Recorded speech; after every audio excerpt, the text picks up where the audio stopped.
एक पुराने अरब शहर की धूल भरी गलियों में एक नौजवान रहता था। नाम था राशिद। राशिद बुरा इंसान नहीं था, नमाज भी पढ़ता था, दुआ भी करता था, लेकिन उसकी जिंदगी हर रोज उसे तोड़ती जा रही थी।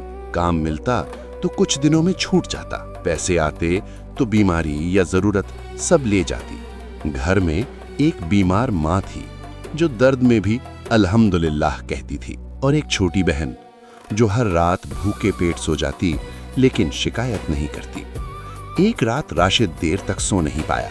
उसने सजदे में माथा रख दिया और पहली बार उसकी आवाज में सब्र नहीं था। उसने कहा, या अल्लाह, मैंने तुझसे मांगा, मैंने तुझ पर भरोसा किया, फिर भी मेरी हालत दिन ब दिन खराब होती जा रही है।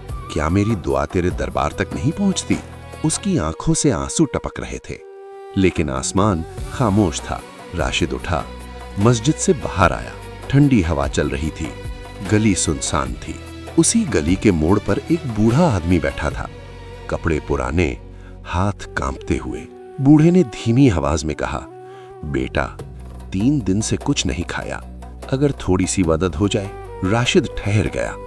उसने जेब में हाथ डाला, बस कुछ आखिरी सिक्के। उसके दिमाग में एक ही ख्याल आया, ये दे दिए तो घर में क्या ले जाऊंगा। फिर उसे अपनी माँ का चेहरा याद आया और अपनी दुआ के शब्द याद आए। उसका दिल कांप गया। राशिद ने वो सारे सिक्के बूढ़े के हाथ में रख दिए। बूढ़े की आंखों से आंसू बह निकले।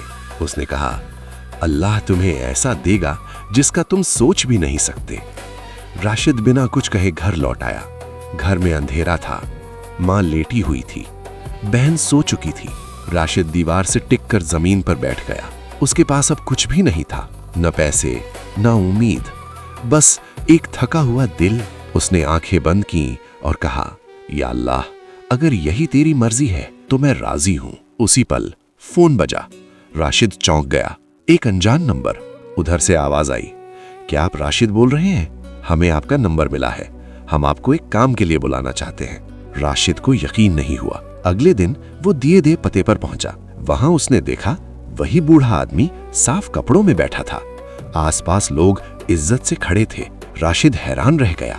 बूढ़े ने मुस्कुराकर कहा, मैं कोई फकीर नहीं हूँ, मैं एक ताजिर हूँ।